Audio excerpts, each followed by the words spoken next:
Video भी काल्पनिक है। पिछले वाले की तरह यह भी इमेजिनेशन में देखिए। इसे कृपया करके दिल पे ना लीजिए, कहीं और लीजिए, और फिर भी ऑफेंड हो गए तो स्टार्ट से डिस्क्लेमर वापस देखिए। Thank you.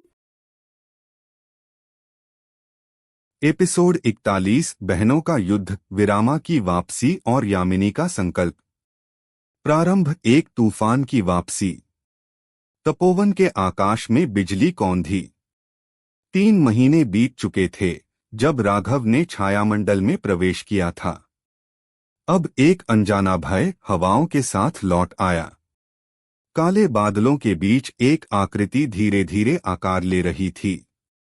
मैं लौट आई हूं। एक नई देह, एक नया नाम, और इस बार कोई दया नहीं। विरामा अब स्वयं को कहती है कालनारी। कालनारी अधूरी मृत्यु की देवी। विरामा अब पहले जैसी नहीं थी। वह मृत्यु की देवी बनने से पहले अधूरी रह गई थी और इस अधूरेपन ने उसे विकृत कर दिया।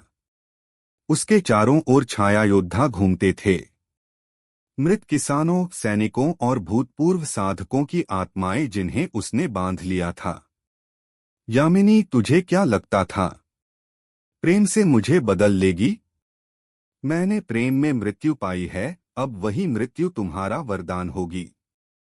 यामिनी की आंतरिक पीड़ा। तपोवन की रक्षा दीवारें कांप उठीं।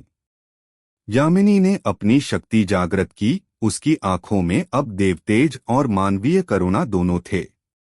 तुम अब भी मेरी बहन हो, विरामा। मैं लड़ना नहीं चाहती, लेकिन अगर तुम्हारी राह सभी को नष्ट करती है तो मुझे रोकना ही होगा। बहनों का युद्ध, छाया बनाम प्रकाश। यामिनी ने सूर्यकला आभा नामक शुद्ध ऊर्जा अस्त्र उठाया। विरामा अब कालनारी ने विषाणु छाया गदा से हमला किया। आकाश फटने लगा। समय की धारा धीमी हो गई। एक और स्मृतियां। वे दोनों एक साथ पेड़ पर झूला झूलती थीं। मां माधवी की गोद में एक साथ सोती थीं। दूसरी ओर वास्तविकता। अब वे एक दूसरे को मारने के लिए खड़ी थीं। राघव की वापसी, छाया और प्रकाश का रक्षक। युद्ध के ठीक मध्य में एक भव्य प्रकाश गिरा। राघव लौटा। उसके दोनों हाथों में छायाचक्र और प्रकाशकृपाण थे। अब काफी हो गया। विरामा, तुझे मेरी बहन ने कभी नकारा नहीं। और यामिनी, यह युद्ध केवल शक्ति से नहीं, भावना से जीता जाएगा। वह उनके बीच आ खड़ा हुआ। 3 दिल, 3 राहें। एक यामिनी का दिल टूट रहा था। बहन को मारना नहीं चाहती थी। 2 विरामा, कालनारी का दिल जला हुआ था। वह दुनिया से बदला लेना चाहती थी। 3 और राघव। वह दोनों को बचाना चाहता था। लेकिन क्या ये संभव था? अंत। एक अंतिम प्रहार और बलिदान। कालनारी ने यामिनी पर घातक वार किया। राघव ने बीच में आकर वह वार अपने ऊपर झेल लिया। उसके रक्त की कुछ बूंदें जमीन पर गिरीं और जमीन से एक गुप्त पोर्टल खुल गया। एक प्राचीन शक्ति जाग उठी, मृत्यु का मूल स्रोत, सोमनंद की समाधि।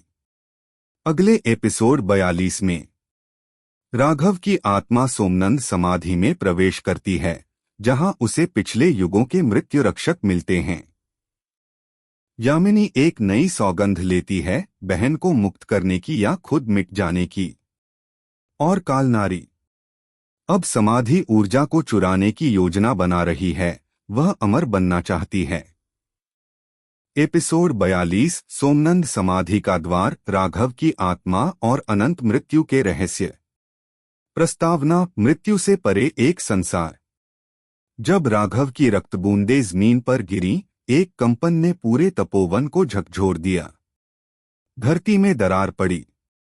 उस दरार से एक प्राचीन ऊर्जा बाहर निकली।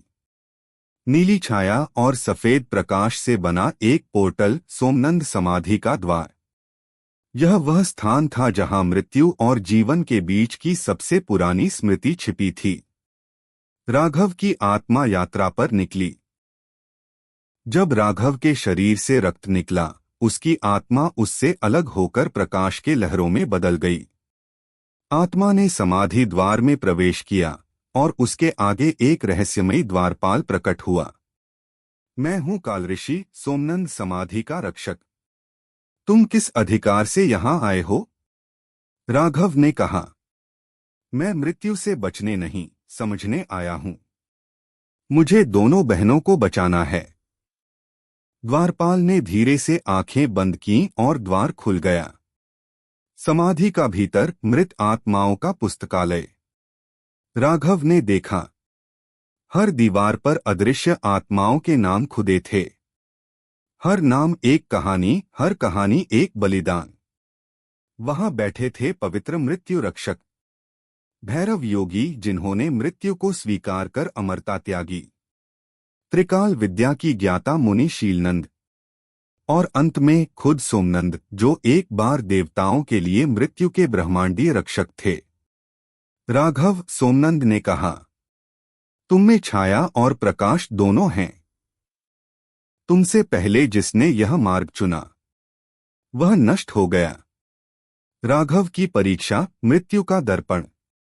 एक विशाल दर्पण उसके सामने प्रकट हुआ। उसमें वह स्वयं को मरते हुए देखता है, हर बार एक अलग कारण से।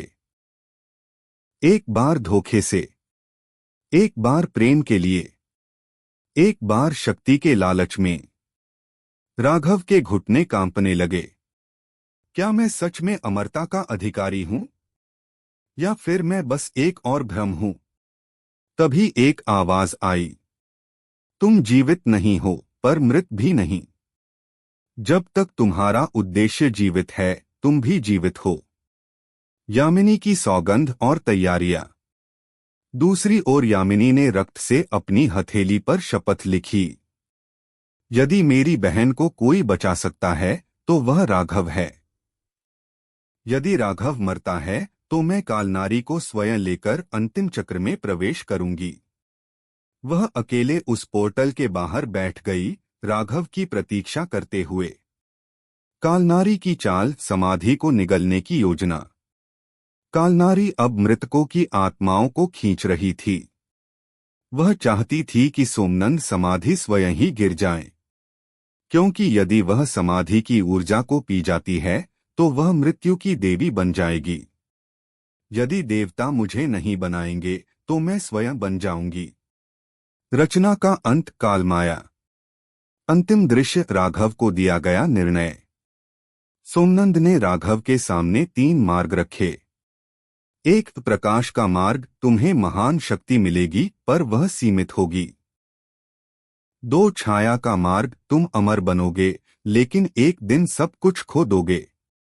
3, त्याग का मार्ग, तुम एक दिन में ही कालनारी को रोक सकोगे लेकिन अपनी आत्मा हमेशा के लिए छोड़नी होगी। राघव की आंखें बंद थीं। वह सोच रहा था, और तभी पोर्टल कांपा। कालनारी ने समाधि को घेर लिया था। अगले एपिसोड 43 में राघव किस मार्ग का चयन करेगा? क्या यामिनी समय रहते कुछ कर पाएगी? क्या समाधि ढह जाएगी और मृत्यु का संतुलन बिगड़ जाएगा? एपिसोड 43, कालमाया का आक्रमण और राघव का चयन। प्रस्तावना, वह क्षण जब समय भी थम गया। सोमनंद समाधि का कंपन अब विकराल रूप ले चुका था। समस्त ब्रह्मांड में मृत्यु की छाया फैलने लगी थी। कालमाया, जो अब कालनारी से कहीं ज्यादा बन चुकी थी, मृत आत्माओं की रानी के रूप में उभरी। उसके चारों ओर आत्माओं का बवंडर था। उनमें से कई ने अपने समय में देवताओं को भी चुनौती दी थी। अब वे कालमाया की छाया बन चुके थे। राघव के सामने 3 मार्ग। सोमनंद समाधि के त्रिकोणीय सिंहासन के आगे। राघव के कदम रुके हुए थे। 3 मार्ग अब भी झिलमिला रहे थे। 1, प्रकाश का मार्ग। 2, छाया का मार्ग। 3, त्याग का मार्ग। सोमनंद ने शांत स्वर में कहा, चुनाव करो राघव। जो चुनेगा वही तुम्हारी नियति बन जाएगा।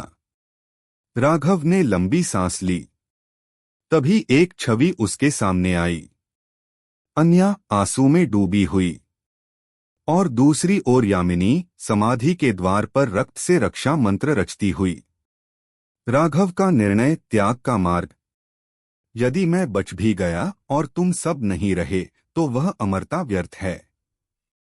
राघव ने त्याग का मार्ग चुना। एक तीव्र उजाला उसके चारों ओर फैल गया। उसके शरीर की हर नस में बिजली दौड़ गई। उसके जीवन की सीमाएं टूटने लगीं और उसकी आत्मा एक नई शक्ति से बंधने लगी। यह शक्ति मृत्यु को नहीं टालती, यह उसे स्वीकार कर रूपांतरित करती है। कालमाया का पहला आघात, समाधि की दीवार टूटी। समाधि की आकाशगंगा पर कालमाया की छाया का पहला वार पड़ा। दीवारों पर खींची गई मुनियों की हजारों वर्ष पुरानी यंत्रलिपियां जलने लगीं। मैं मृत्यु नहीं हूं, मैं वह प्रश्न हूं जो जन्म से पहले उठता है। कालमाया की गर्जना गूंजी। सोमनंद ने समाधि की ऊर्जा को सील करने की कोशिश की, लेकिन कालनारी की छाया अब त्रिकालगति को तोड़ रही थी। राघव का पुनर्जन्म छायादीप्ति रूप में। त्याग का मार्ग अपनाते ही राघव अब पहले जैसा नहीं था। उसके शरीर से प्रकाश नहीं, बल्कि शांत नीली छाया निकल रही थी, जो न नाश करती थी न रक्षा। वह बस संतुलन बनाती थी। उसकी आंखें अजीब हो गई थीं। एक में सूर्य, दूसरी में चंद्रमा की छवि। सोमनंद बोले, तुम अब न साधक हो न रक्षक, तुम मृत्यु के प्रश्न के उत्तर हो। युद्ध प्रारंभ। राघव बनाम कालमाया। समाधि के आकाश में दो छायाएं टकराईं, एक नीली और शांत, दूसरी काली और गर्जन भरी। राघव ने हाथ फैलाया। हवा में स्मृति शक्ति उठी, वह शक्ति जो आत्माओं की पिछली पीड़ा को मोड़कर वार में बदल देती है। कालमाया चीखी, तू मेरी मृत्यु नहीं बन सकता, तू तो स्वयं मेरी छाया है। राघव ने कहा, मैं मृत्यु नहीं हूं, मैं वह हूं जो तुम्हारे बाद बचा रहेगा। अंतिम दृश्य, समाधि के चारों ओर आग की रेखा।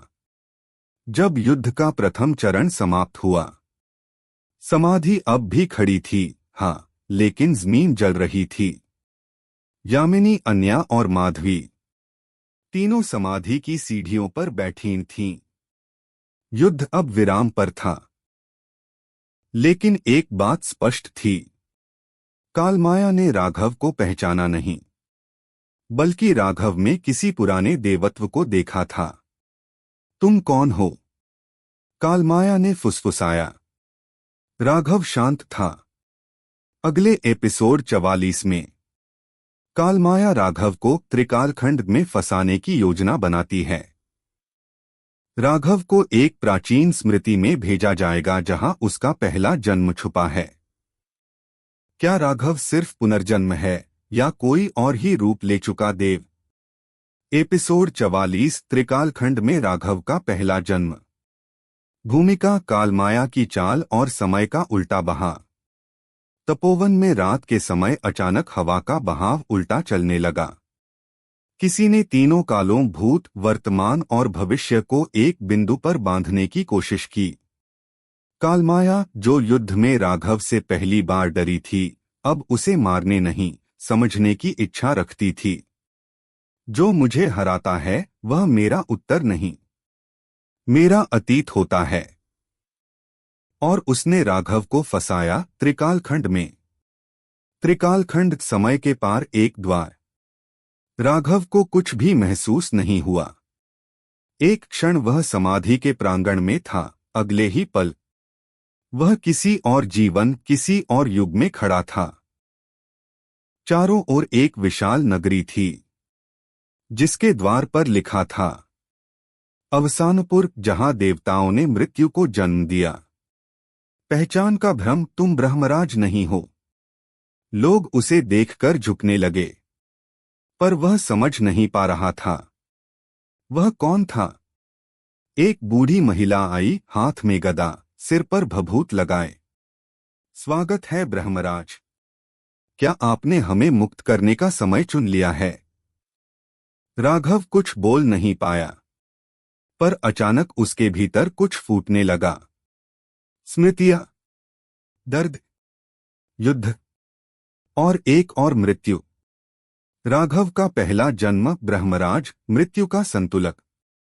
सच यह था, राघव सिर्फ पुनर्जन्म नहीं था, वह ब्रह्मराज का अवतार था, वह संतुलन जिसने हजारों वर्ष पहले मृत्यु और जीवन के बीच की रेखा खींची थी। उसने ही मृत्यु के लिए नियम बनाए थे। कोई भी दो बार एक ही आत्मा को प्राप्त नहीं कर सकता जब तक वह अपना उत्तर न ढूंढ ले। कालमाया की योजना, उत्तर छीनो, उत्तर दो। त्रिकालखंड में राघव के जागते ही कालमाया भी उस युग में अवतरित हो गई, एक रानी के रूप में जो अपने नगर की आत्माओं को बांध रही थी। तू नियम लाया था, मैं उसे मोड़ने आई हूं। तू न्याय लाया था, मैं उसे चुनौती देने आई हूं। राघव समझ चुका था, यह सिर्फ युद्ध नहीं था, यह उसका पुनर्जन्म की परीक्षा थी। अवसानपुर का युद्ध, आत्माओं की विद्रोह। जैसे ही नगर को ब्रह्मराज राघव की सच्चाई समझ आई, मृत आत्माएं जाग उठीं। कुछ उसे पूजने लगे, कुछ ने आरोप लगाए कि उसने उन्हें अधूरा मरने दिया। राघव को अब अपने पहले कर्मों का भार उठाना था। तुम सबको मरने दिया, एक आत्मा चीखी। नहीं, राघव बोला, मैंने सबको मृत्यु दी, लेकिन शांति का द्वार खोलना तुमने कभी चाहा ही नहीं। एक बार फिर न्याय का सामना। अब राघव को स्वयं के बनाए नियमों का सामना करना था। और कालमाया ने एक अंतिम प्रश्न पूछा, तू अमर है, लेकिन क्या तू सही था? राघव ने मौन होकर कहा, अमरता का मूल्य न्याय नहीं है, न्याय का मूल्य आत्मस्वीकृति है। वापसी का संकेत, माधवी की पूजा। वहीं वर्तमान में तपोवन में माधवी, राघव की मां, चुपचाप रात के तीसरे पहर में दीपक जला रही थी। वह जानती थी बेटा कहीं फंसा है। हे त्रिलोकी के रक्षक, मेरे बेटे को लौटा दो। वह ब्रह्मा है, पर मेरा भी है। दीपक की लौ कांप उठी और उसी क्षण त्रिकालखंड में एक दरार पड़ी। अंत दृश्य, अवसानपुर के आकाश में दरार खुलती है और राघव उसके भीतर खींचता है। एक बार फिर वह लौटेगा, अब साधक नहीं, ब्रह्मराज की स्मृति लेकर। अगले एपिसोड 45 में राघव वर्तमान में लौटेगा, लेकिन अब वह केवल राघव नहीं रहेगा। यामिनी और श्रवण उसका परिवर्तन देखेंगे और कालमाया अंतिम चाल चलेगी यम द्वार को तोड़ने की। एपिसोड 45, शून्य ऊर्जा का जागरण और यामिनी की असली पहचान। पिछले एपिसोड की झलक। त्रिकालखंड से लौटते समय राघव केवल एक साधक नहीं रहा, अब वह ब्रह्मराज की चेतना लेकर लौटा है। उसकी आंखों में काल देखता है और उसकी आत्मा अब नियम नहीं, प्रश्न पूछती है। तपोवन एस्टेट लौट आया वो, पर वैसा नहीं जैसा गया था। जब राघव तपोवन लौटा, आसमान रंग बदल चुका था। हवा में हल्का कंपन था, जैसे प्रकृति खुद डर गई हो। कावेरी, जो हमेशा कटाक्ष करती थी, राघव को देखकर ठिठक गई। ये तेरी आंखें इतनी काली क्यों हैं? जैसे किसी राक्षस ने जला दी हो। मैं वही हूं, राघव ने धीरे से कहा। पर वो नहीं रहा जो मृत्यु से पहले था। यामिनी, वो जो थी, वो नहीं निकली। उस रात यामिनी तपोवन पहुंची। उसकी चाल धीमी थी, पर उसमें एक विचित्र आकर्षण था। मैं जानती हूं तुम अब बदल चुके हो, पर क्या तुम मुझे पहचानते हो? राघव ने सिर झुकाया। तुम यामिनी हो मेरी सखा, और अब शायद मेरी परीक्षा भी। श्रवण की चोट और राघव की पहली शून्य ऊर्जा तकनीक। यामिनी के आने के कुछ ही क्षणों में श्रवण घायल अवस्था में भागता आया। उसका शरीर लहूलुहान था। कालमाया ने यम द्वार को तोड़ दिया है और उसने मेरे भाइयों को अपने अधीन कर लिया। राघव की मुट्ठी भींची। उसके चारों ओर की हवा जमने लगी। वातावरण में एक चुप्पी थी। और तभी शून्यमूल प्रलय, प्रथम मुद्रा, मौन विस्फोट। राघव की देह से एक कंपन निकला। किसी ने कुछ देखा नहीं, पर जहां तक उसका हाथ फैला वहां वृक्ष राख बन गए। श्रवण की चोटें भर गईं, लेकिन आसपास के प्राणी कई घंटे तक बोल ही नहीं पाए। यामिनी की असली पहचान, रात्रिसिद्धा की वंशज। राघव थका नहीं था, लेकिन यामिनी की ओर मुड़ा। तुमने छिपाया यामिनी, पर अब बताओ, कौन हो तुम? यामिनी ने आकाश की ओर देखा। मैं रात्रिसिद्धा की वंशज हूं, वो देवी जिसने अमरता और मृत्यु के बीच पहली रेखा खींची थी। मेरे खून में नींद है और जागरण भी। मेरी आत्मा तुम्हारे जैसे ही पुनर्जन्मों से बनी है। राघव समझ गया था। यही कारण था कि जब वो पहली बार मिला, उसे यामिनी जानी पहचानी सी लगी थी। यम द्वार टूट चुका है, कालमाया की अंतिम योजना। एपिसोड के अंतिम दृश्य में हिन पर्वत के नीचे एक द्वार टूटता है। उसके पीछे हजारों काली परछाइयां। उनमें एक अनजान आकृति, जिसके माथे पर तीसरी आंख थी। ब्रह्मराज लौट आया, तो मैं भी लौटूंगा। लेकिन अब मैं सिर्फ मृत्यु नहीं, संहार बनूंगा। अगले एपिसोड 46 में राघव को शून्य ऊर्जा का दूसरा स्तर सीखना है, लेकिन वह कीमत मांगती है यामिनी की स्मृति। क्या राघव अपनी स्मृति रखेगा या शक्ति? श्रवण अब सिर्फ मित्र नहीं, प्रतिद्वंद्वी बन जाएगा। एपिसोड 46, कालमाया का यमलोक और राघव की शून्य स्मृति परीक्षा। पिछले एपिसोड की झलक। राघव की शक्ति अब साधक की नहीं रही। वह ब्रह्मराज की चेतना से संयुक्त एक शून्य ऊर्जा धारक बन चुका है। लेकिन यामिनी की असली पहचान और कालमाया की योजनाओं ने आने वाले युद्ध की पहली घंटी बजा दी है। यम द्वार का खुलना, छाया युग की वापसी। रात्रि के तीसरे पहर, जब तपोवन एस्टेट पर नींद उतर रही थी, आकाश में एक फटी हुई दरार प्रकट हुई। वो दरार यम द्वार थी, मृत्यु का द्वार।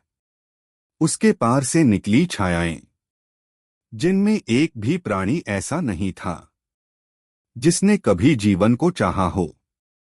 कालमाया ने यमलोक को तोड़ दिया है। श्रवण ने कांपते हुए कहा, अब मृत्यु भी मर चुकी है।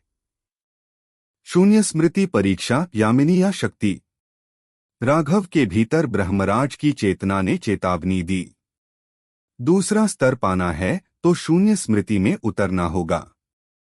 तुझे अपनी सभी भावनाएं, प्रेम, परिवार, यादें, सब छोड़ना होगा, यहां तक कि यामिनी भी। राघव ने यामिनी को देखा, जो चुपचाप खड़ी थी, आंखों में पीड़ा लिए हुए। अगर मैं तुझे भूल गया तो तब क्या तू मेरा हाथ फिर थामेगी?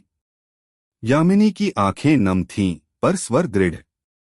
अगर तू वापस लौटा तो मैं वहीं खड़ी रहूंगी, उसी मोड़ पर, उसी स्मृति में।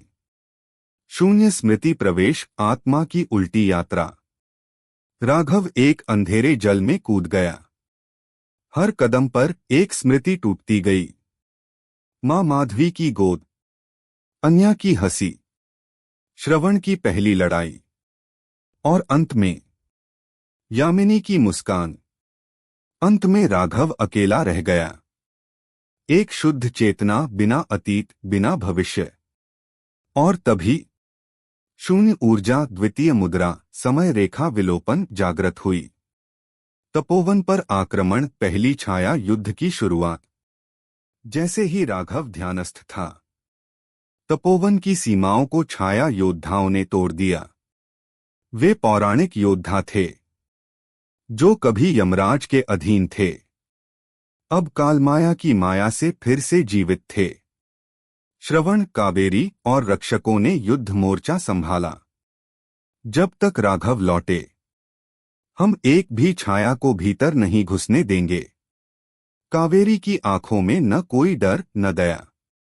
राघव की वापसी, न कोई नाम न चेहरा। सूर्य के उगते ही आकाश सुनहरा नहीं, काला हुआ। वहां एक आकृति प्रकट हुई, सफेद वस्त्र, काली आंखें और मस्तक पर एक रेखा। राघव लौट आया था, पर वो अब केवल नाम मात्र राघव था। मुझे मत बुलाओ, अब मैं शून्य हूं। मृत्यु के विरुद्ध जीता हुआ एक उत्तर। उसने उंगली उठाई और समय थम गया। सभी छायाएं वहीं की वहीं जम गईं। एक प्राचीन युद्ध विराम की घोषणा हो चुकी थी। अगले एपिसोड 47 में राघव को अपने अस्तित्व की कीमत चुकानी होगी। क्या वह फिर से याद कर पाएगा कि वह कौन था? यामिनी जो अपने वादे पर खड़ी रही, क्या वह उसकी चेतना फिर से जगा पाएगी? कालमाया अब स्वयं युद्ध भूमि में प्रवेश करेगा और उसके पास है छायादेव यंत्र, जो ब्रह्मांड के समय को पलट सकता है। एपिसोड 47, श्रवण की बलिदान यात्रा और कालमाया की चाल। जहां मृत्यु की सीमा खत्म होती है, वहीं बलिदान का धर्म शुरू होता है। जब समय थम गया, छायाएं जम गईं और राघव अब शून्य बनकर तपोवन के ऊपर खड़ा था। उस समय श्रवण अपने जीवन का सबसे बड़ा निर्णय ले रहा था। अगर वह राघव नहीं रहा, तो उसे फिर से राघव बनाना मेरा धर्म है। यमलोक की ओर बलिदान पथ की शुरुआत। श्रवण ने देवव्रत से छिपाकर एक पुरानी मृत्युचरण विधि का उपयोग किया। एक ऐसा गुप्त मंत्र जो जीवित व्यक्ति को यमलोक की सीमाओं में प्रवेश करने देता है, मगर वापस लाने के लिए कुछ देना पड़ता है। मैं उसके लिए अपना नाम, अपना स्मरण और अपनी आत्मा का आधा भाग छोड़ दूंगा, लेकिन राघव को लौटा कर रहूंगा। श्रवण के शरीर से नीली आभा निकली और वह यमलोक के द्वार पर गिर पड़ा, जहां कालमाया का पहला द्वारपाल वज्रछाया उसका इंतजार कर रहा था। श्रवण बनाम वज्रछाया, शुद्ध बलिदान बनाम शुद्ध छाया। वज्रछाया, तू उसे बचाने आया है जिसे तू खुद समझ नहीं सका। श्रवण, मैं उसका भाई हूं और ये ही मेरी पहचान है। एक आकाशीय युद्ध छिड़ गया। वज्रछाया की हर वार में शून्यता थी और श्रवण की हर ढाल में स्मृतियों की आग। तेरी रक्षा की कसम मैंने तब खाई थी जब तू कमजोर था, और अब जब तू खुद को भगवान समझ रहा है, तो भी मैं तेरा भाई हूं, राघव। श्रवण ने वज्रछाया का हृदय भेद दिया, लेकिन बदले में वह अपनी आधी आत्मा वहीं छोड़ आया। तपोवन, यामिनी का व्रत। इधर यामिनी ने 7 दीप जलाए।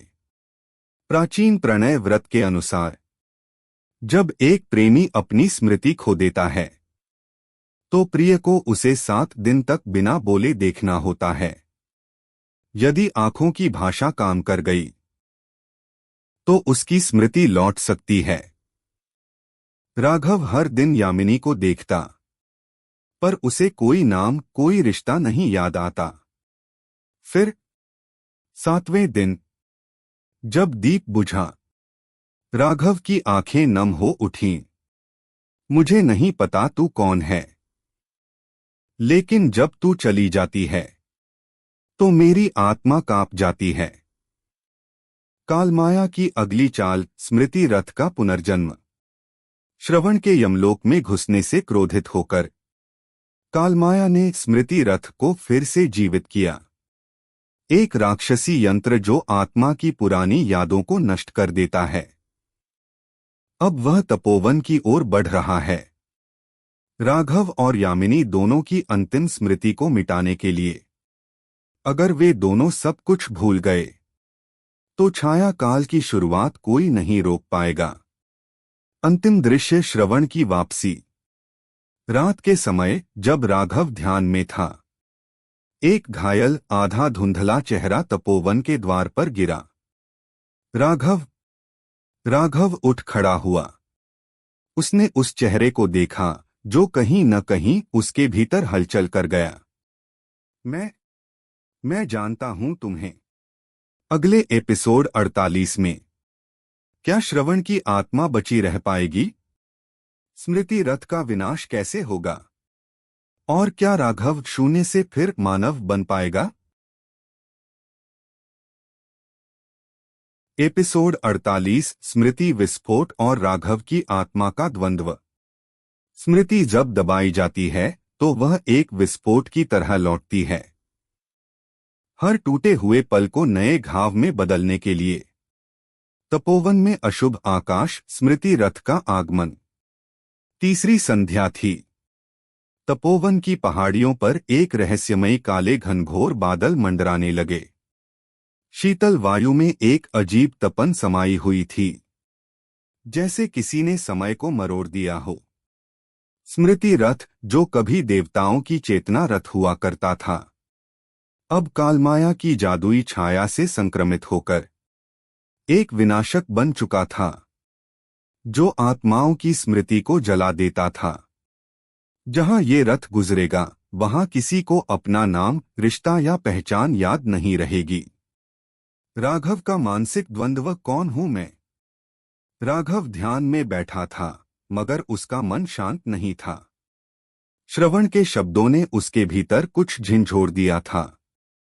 तू सिर्फ छाया नहीं है राघव, तू मेरी याद है, मेरी पीड़ा है, मेरा उत्तराधिकार है। वह बार बार खुद से पूछ रहा था, अगर मुझे अपना अतीत याद नहीं है तो क्या मैं फिर भी वही व्यक्ति हूं?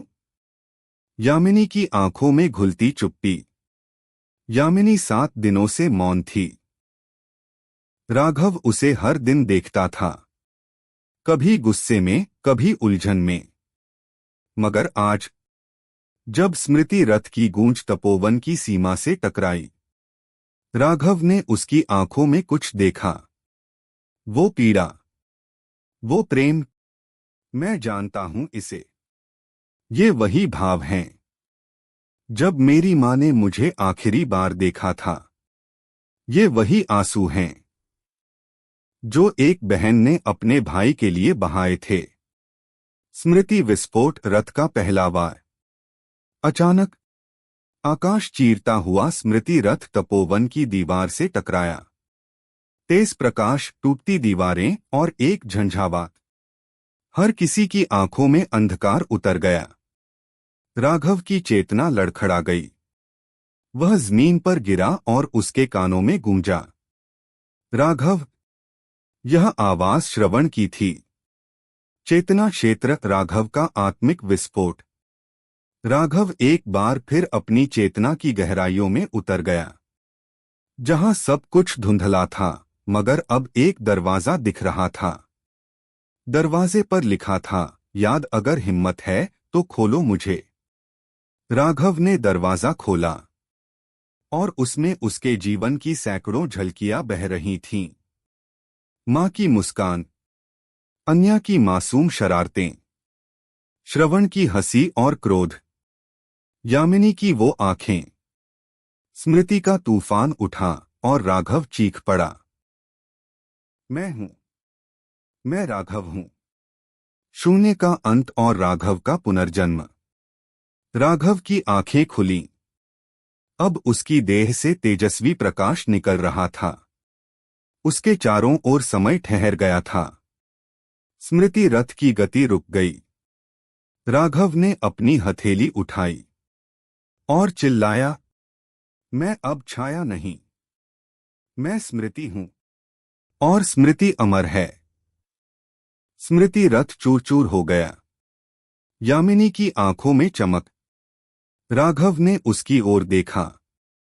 माफ करना, मैंने तुझे पहचाना नहीं, मगर अब मैं सब कुछ याद कर रहा हूं।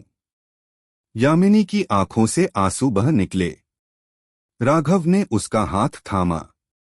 अगले एपिसोड 49 में कालमाया अब खुद आने वाली है। क्या राघव तैयार है? यामिनी और राघव का संबंध क्या पिछले जन्मों से जुड़ा है? और श्रवण, क्या उसका आधा आत्मा अब भी यमलोक में फंसा है? एपिसोड 49 कालमाया का आगमन और युगों पुराना रहस्य। कभी कभी हमारे सबसे भयानक शत्रु हमारे सबसे पुराने कर्जदार होते हैं। तपोवन पर छाया अंधकार का ग्रहण। जिस क्षण स्मृति रथ टूटा, उस क्षण आकाश काला नहीं, खाली हो गया। न सूर्य था न तारे, केवल एक धड़कता हुआ शून्य, जिसके बीच से उभरी एक स्त्री की छाया। कालमाया। उसका चेहरा धुंध में लिपटा था, मगर उसके शब्द हर प्राणी के हृदय में सीधे उतर रहे थे। स्मृति नहीं चाहिए तुम्हें तो लो, मैं तुम्हारे हर जन्म की पीड़ा वापस ला रही हूं। श्रवण की आत्मा की टूटी हुई आधी चेतना। तपोवन के तलघर में श्रवण की आत्मा अब भी उस रत्नछाया में जमी हुई थी। स्मृति विस्फोट के कारण उसका आधा चेतन रूप जाग गया। राघव भाई, मैं अब अधूरा नहीं रह सकता। या तो मुझे पूरा कर या मुक्त कर। उसके चारों ओर हजारों रेखाएं बन रही थीं। हर एक एक पुराने जन्म की कसम, एक अधूरी कहानी थी। राघव बनाम कालमाया, प्रथम मानसिक युद्ध। कालमाया कोई तलवार लेकर नहीं आई थी। उसका हथियार था संदेह। वह राघव के चारों ओर घूमी। तू अब तक ये नहीं जानता कि मैं कौन हूं, है ना? तेरी मां की पहली सौगंध मैं थी। तेरा पहला प्रेम अधूरा मैं थी। और श्रवण के मन की सबसे गहरी ईर्ष्या भी मैं थी। राघव कांप गया। तू सिर्फ छाया नहीं, तू मेरी भूल है। यामिनी का रहस्य उजागर। राघव को लगा कि वह अब बिखर जाएगा, मगर तभी यामिनी ने उसकी पीठ पर हाथ रखा। उसका स्पर्श गर्म था, मगर चेतना को झकझोरने वाला। राघव, मैं केवल एक दासी नहीं हूं। मैं वह स्त्री हूं जिसे तू हर जन्म में भूल जाता है, क्योंकि तू हर बार मुझे खो देता है। राघव की आंखें भर आईं। कालमाया हंसी। तो इस बार भी क्या तू अपनी कहानी अधूरी छोड़ देगा? आत्मासमर्पण का प्रथम यज्ञ। श्रवण की अधूरी आत्मा को मुक्त करने के लिए राघव को 3 आत्मिक सूत्रों की आहुति देनी थी। 1 भूतकाल की माफी, 2 वर्तमान का त्याग, 3 भविष्य की अनिश्चितता को स्वीकारना। राघव ने स्मृति की मोहर खोली। श्रवण की आत्मा के टुकड़े को गले लगाया। भाई, मैं तुझसे ईर्ष्या नहीं करता। मैं तुझे भूल भी नहीं सकता। मैं तुझे पूरा करता हूं। और तभी श्रवण की आत्मा पिघलकर पूर्ण हो गई। एक नई ऊर्जा फैली, जिसने कालमाया की हंसी को रोक दिया। लेकिन कालमाया चुप नहीं थी। उसने अपनी हथेली खोली, और उसमें था एक पिंजरा, जिसमें एक और आत्मा बंद थी।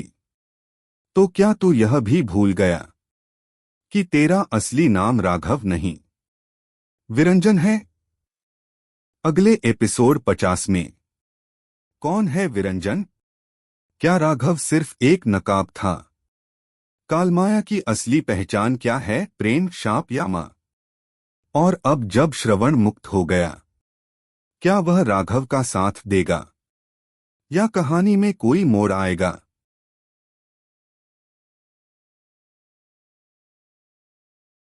एपिसोड 50 विरंजन की पहचान और युगस्मृति का रहस्य। एक आत्मा कितनी बार जन्म ले सकती है? जब तक वह अपनी पहली मौत को समझ न ले। कालमाया का रहस्य खुलता है। तपोवन की नींव कांप रही थी। हर वृक्ष की जड़ से एक कराह निकल रही थी, जैसे पूरी भूमि अतीत को याद कर रही हो। विरंजन। राघव के होठों पर जैसे ये नाम किसी दूसरी आत्मा ने रखा हो। विरंजन कौन है? मैं राघव हूं। था या मैं वो हूं जिसे सबने भुला दिया? कालमाया ने आगे बढ़कर उसका माथा छुआ और फिर स्मृतियों का तूफान आया। विरंजन की पहली झलक। युग प्राचीन काल, ब्रह्मवाटिका। एक नगर जो चंद्रमा की रोशनी से नहीं, मनुष्यों की इच्छाओं से जलता था।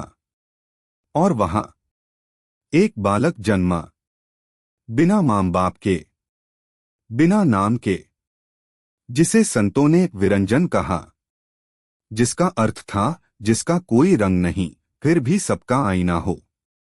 वह बालक दूसरों की आत्मा पढ़ सकता था, मगर अपनी आत्मा कभी नहीं देख पाया।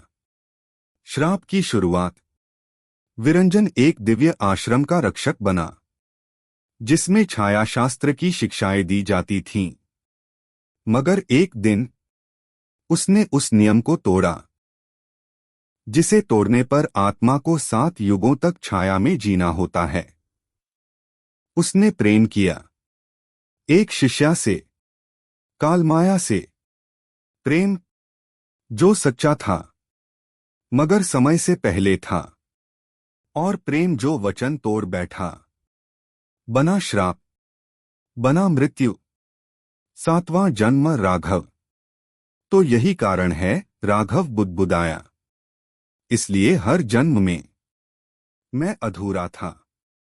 हर बार कोई टुकड़ा छूट गया था, कभी मां, कभी भाई, कभी प्रेम। और अब समझ आया, वो सब टुकड़े मेरे ही थे। कालमाया की आंखों में आंसू। मैंने तुझसे बदला नहीं लिया विरंजन। मैंने तुझे बार बार ढूंढा, हर जन्म में, और हर बार तू मुझे भूल गया। अब उसकी आंखें रो रही थीं। कालमाया अब राक्षसी नहीं लग रही थी, बल्कि एक टूटी हुई आत्मा थी। युगस्मृति का रहस्य। जैसे ही कालमाया ने उसे स्मृति अग्नि में प्रवेश दिया, राघव विरंजन ने देखा अपने पहले जीवन में वो कैसे देवों और असुरों के बीच न्याय करता था। दूसरे जीवन में वह एक स्त्री था जिसने युद्ध के मैदान में शांति बोई थी। तीसरे जीवन में वह एक ऋषि था जो मौरव्रत में ही ब्रह्मांड समझ गया। हर जन्म एक कड़ी थी, मगर वह भूल गया था कि ये श्रृंखला एक अंत के लिए नहीं, बल्कि एक शुरुआत के लिए थी। अंतिम परीक्षा की पुकार। अब विरंजन, क्या तुम इस बार स्मृति के बाहर निकलकर एक नई कथा लिख सकोगे? छायापुत्र की शक्ति जाग चुकी थी।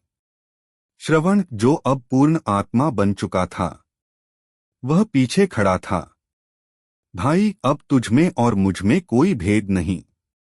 तो चल इस कहानी को खत्म नहीं, नई तरह से शुरू करते हैं।